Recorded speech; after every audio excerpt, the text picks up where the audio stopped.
بسم الله الرحمن الرحيم كلنتي وعن داوديال كسو dhawaada wararkii ugu dambeeyay gudaha Soomaalida iyo caalamka qodobada daawad doontaan waxa qayb ka madaxweyne Cabdiraxmaan Ciro iyo sidoo kale madaxweynaha dowlad goboleedka Puntland oo ku heshiiyay in si degdeg ah loo qaado weerar ka dhana maamulka SSC Khaatumo waxaan kula wadaagi doonaa maxay yihiin kulamada magaalada Hargeysa ee caasimadda Soomaaliland ku dhaxmaray saraakiisha ugu sarsareysa ciidamada militariga Soomaaliland iyo kuwa daraawiishta dowlad goboleedka Puntland haddaba Saciid Cabdilaahi Dani miyuu doonayaa waqti xaadirkan in uu furun dagaal ka furo qaybo ka tirsan gobolka Sool si gaar ah aaga deegaanada Shaxda Boocama iyo Tukaraq waxaan kula wadaagi doonaa xogta rasmiga arrimahaas ku saabsan iyo dhaqdhaqaaqyo xooggan oo waqti xaadirkan laga dareemayo qaybo ka tirsan gobolka Sanaag maxaa ka jira waqti xaadirkan in la bilaabay isku dhafidda ciidamada Puntland iyo Somaliland si hal mar ay duulaan ugu qaadaan qaybo ka tirsan gobolada Sool Sanaag ilaa Maabuuqde waxaan kula wadaagi doonaa wararkii ugu dambeeyay ee arrimahaas ku saabsan qodobada kale ee xasaasiga daawad doontaan waxaa qayb ka ah duqeymo xooggan ayaa saacadihii la soo dhaafay waxay ka dhaceen qaybo ka tirsan gobolka Shabeellaha Dhexe waxaana lagu laayay dagaalamayaashii ugu badnaa oo ka tirsan argagixisada Al-Shabaab waxaan kula wadaagi doonaa khasaaraha Al-Shabaab gaaray duqeynta halgey ka dhacday sidoo kale Al-Shabaab maxay isku diyaarinayeen koor inta aan la duqeynin xogii ugu dambeeyay ee arrimahaas ku saabsan ayaan kula wadaagi doonaa qodobada kale ee Soomaalida ka baxsan ee daawad doontaan waxaa qayb ka ah ciidamada iska caabinta marinka Gaza ayaa markii ugu horeysay waxay qaadeen weerar ka dhana ciidamada Israa'iil si gaar ah bartamaha magaalada Gaza haddaba weerarkan miyuu jawaab u yahay dhibaatada Israa'iil sida joogtada ay kaga wado gudaha marinka Gaza iyadoo markasta jebinaysa heshiiskii magaalada Sharm el-Sheikh waxaan kula wadaagi doonaa xogii ugu dambeeyay howlgallada iska caabinta Gaza ee Xamaas ay ka fuliyeen koonfurta dhinaca iyo Rafax iyo Khan Younis ayaan kula wadaagi doonaa qodobadaas iyo wixii kale nagu soo kordhaya daawad doontaan balse marka hore soo dhawaada laagsar muuqaalka la wadaag saaxiibadaada sidoo kale qayb ka noqon saaxiibada ku xiran waxaan ku soconnaa wadadii aan ku gaari lahayn 30,000 oo subscribe kaliya safarkeena adiga ayaa ka dhiman rasuulka saar oo subscribe inoo saar channelka mahadsanideen waa hagaag aynu ku bilowno sidaan xogaha ku helayno madaxweynayaasha Puntland iyo Somaliland ayaa la sheegay markii ugu horeysay inay isku raaceen in la qaado koor inta aan la gaarin dhamaadka bisha December ee 2025 weerar xooggan oo ka dhana maamulka SSC Khaatumo madaxweynaha dowlad goboleedka Puntland Saciid Cabdilaahi Dani ayaa la sheegay in ergo xooggan uu qayb ka yahay taliyaha guud ee ciidamada daraawiishta dowlad goboleedka Puntland inuu u diray magaalada Hargeysa sidoo kale waxaa weelinayay mas'uuliyiin kale oo heer amni oo ku jira taliyaha sirdoonka ciidanka Puntland odayaal dhaqan iyo wafuud la sheegay in ay si toos u matalayaan ama erge la sheegay in ay si toos u matalayeen madaxweynaha dowlad goboleedka Puntland Saciid Cabdilaahi Dani ergadan ayaa lagu soo dhaweeyay magaalada Hargeysa saddexdii maalin ee la soo dhaafay ayayna ku sugnaayeen sida ay xoguhu tilmaamayaan gudaha magaaladaasi waxaana kulamo kala duwan ay la qaateen sida ay xoguhu tilmaamayaan taliyaha sirdoonka ciidamada militariga Somaliland iyo taliyaha sirdoonka ciidamada Somaliland ay yiraahdeen iyo taliyaha guud ee ciidamada militariga Somaliland ninka la yiraahdo Nimcaan Gaxnuug waxaana laga wada hadlay sidoo kale la qaadaa dhigay oo la dejiyo qorshihii lagu weerari lahaa maamulka SSC Khaatumo madaxweynaha dowlad goboleedka Puntland Saciid madaxweynaha dowlad goboleedka Puntland Saciid Cabdilaahi Dani ayaa la xaqiijiyay waqti xaadirkan inuu soo bandhigay baahidiisa ku aadan sida uu doonayo in gabiyahanba gacanta lagu dhigo magaalooyinka Laascaanood iyo sidoo kale Buuhoodle si la mid ah qaybo badan oo ka tirsan gobolka Sanaag ayaa la sheegay in Saciid Cabdilaahi Dani uu doonayo in la isku xiro Puntland iyo Somaliland inkastoo wafdigan aysan si toos ula fariisan madaxweyne Cabdiraxmaan Ciro haddana waxaa la xaqiijiyay in ay gudbiyeen fariimihii ay ka wadeen madaxweynaha dowlad goboleedka Puntland kaasoo dhawaan la filayo in magaalada Abu Dhabi ee dalka Sultanka Imaaraadka Carabta uu kula kulmo madaxweyne Cabdiraxmaan Ciro iyadoo la diyaarinayo kulan ballaaran oo u dhaxeeya madaxda Somaliland iyo Puntland qorshoona waxa uu yahay sidii la isaga kaashan lahaa bixinta maamulka waqooyi bari ee dhawaan dowladda federaalka Soomaaliya ay ka dhistay inta u dhaxaysa Puntland iyo Somaliland kulamada ayaa la sheegay sidoo kale weli in ay yihiin kuwa sii socda waxaana taliyaha guud ee ciidamada militariga Somaliland la sheegay durba inuu qaaday tallaabooyin kala duwan si gaar ah ciidanka Puntland ayaa iyaguna dhaqaaqyo xooggan waxay ka bilaabeen qaybo ka tirsan gobolka Sool si gaar ah deegaanada kala ah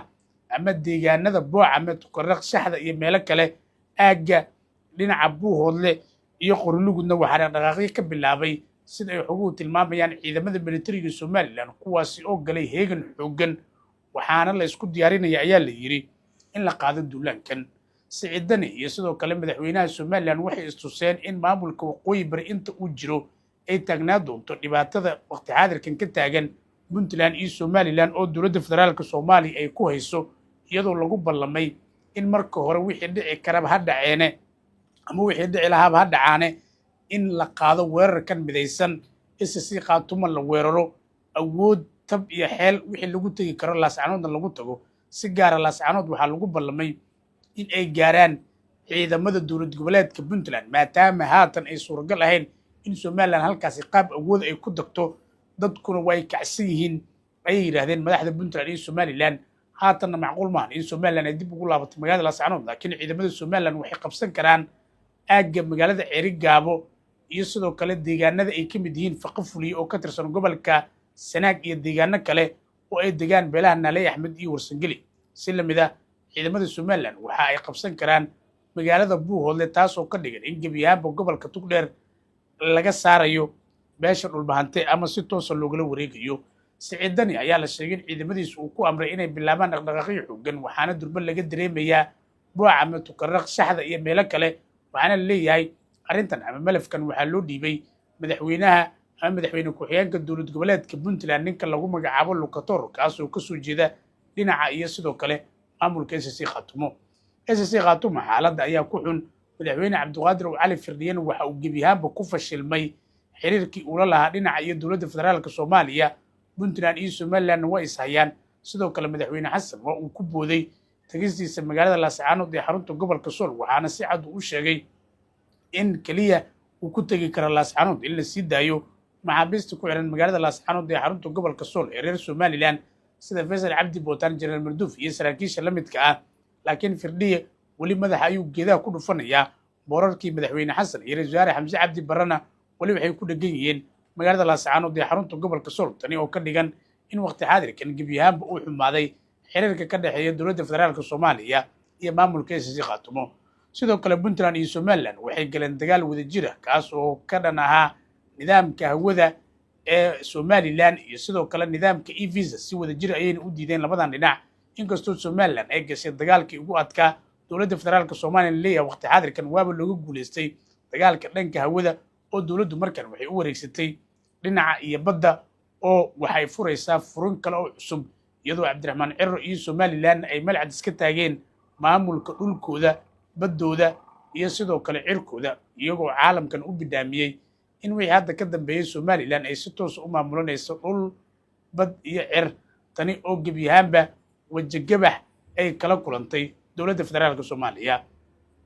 sidoo kale waxaa jira ayaa leeyahay kulamo ballaaran oo la filaya dhowaan inay ka dhacaan magaalada abuudhabi ee dalka sultanka imaaraadka carabta siciid cabdilaahi dani ayaana la sheegay inuu ku nagaan doono magaaladaasi waxaana halkaasi uu ku sugayaa madaxweyne cabdiraxmaan cirro iyadoo la xoojinayo isbahaysiga somaliland iyo puntland ee geed fadhiga u yahay dowladda sultanka imaaraadka carabta taas oo doonaysa in xasan culusow gebyahaanba meesha laga saaro si taasi ay u dhacdana waa in la xoojiyaa xiriirka dhinaca militariga kan siyaasadda iyo dhaqaalaha ee ka dhexeeya puntland iyo somaliland waxaynu arki doonaa dhaqdhaqaaqyada waqti xaadirkan kasoo cusboonaaday dhinacyada puntland somaliland iyo SSC Khaatumo iyo wixii warar ee kasoo kordha kulamada la filayay in abuudhabi ay ka dhacaan iyo xogo badan oo arrimahaasi ku saabsan 24 saac ee soo aadan halkan ayaad ka daawan doontaa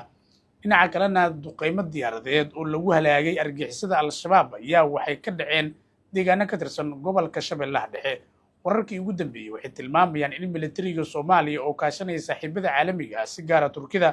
duqeymo xooggan ay ka fuliyeen deegaanada galgub iyo sidoo kale tawfiiq oo hoos yimaada degmada masaajidka cali guduud howlgalladan oo ah kuwo laga baaraan degay ayaa maalmihii ugu dambeeyey sahmintooda iyo sirdoonkooda waxaa waday taliska sirdoonka militariga soomaaliya ee loo yaqaana hangista waxaana la sheegay in la beegsaday in ka badan 700 oo dagaalame kuwaasi oo ku dhuumanaya galgub iyo deegaanka tawfiiq dhammaantoodna waxaa la sheegay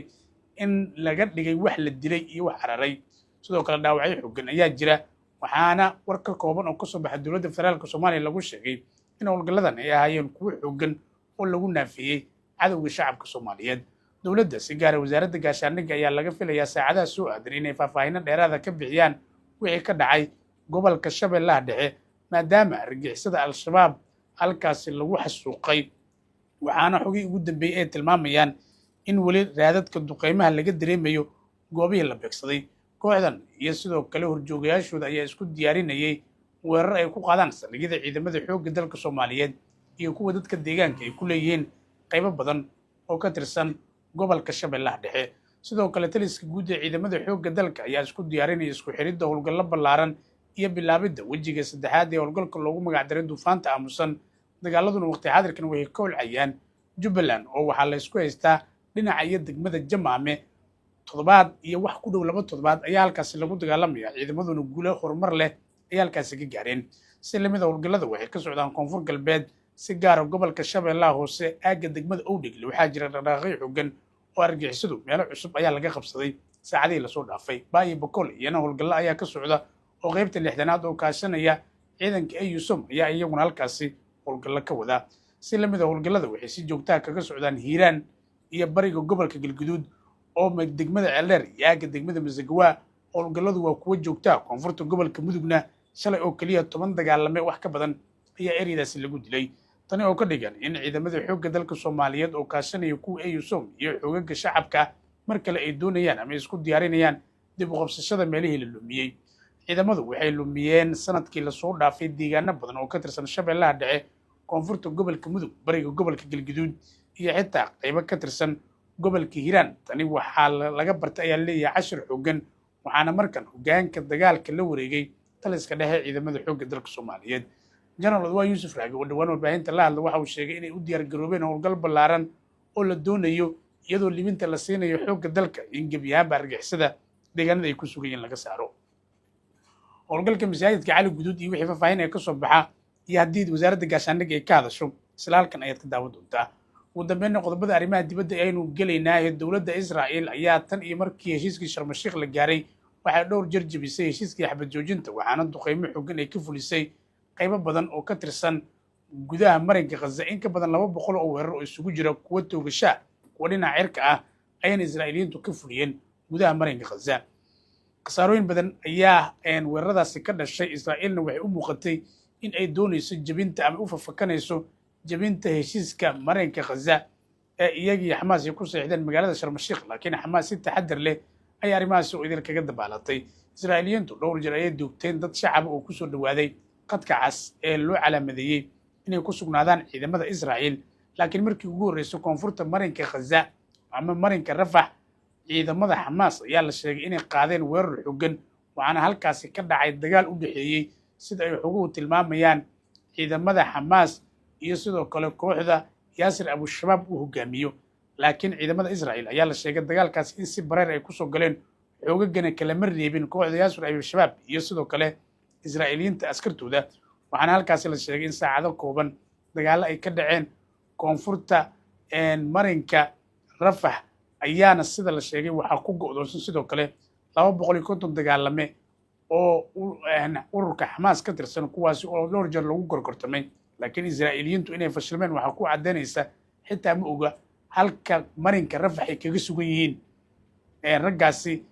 jihaadiyiinta Xamaas ka tirsan ee halkaasi ku go'doonsan. Xamaas war kooban ay soo saartay waxay sheegtay inay la dagaalamayeen kooxda Yaasir Abu-Shabaab, laakiin Israa'iiliyiintu ay doonayeen inay jebiyaan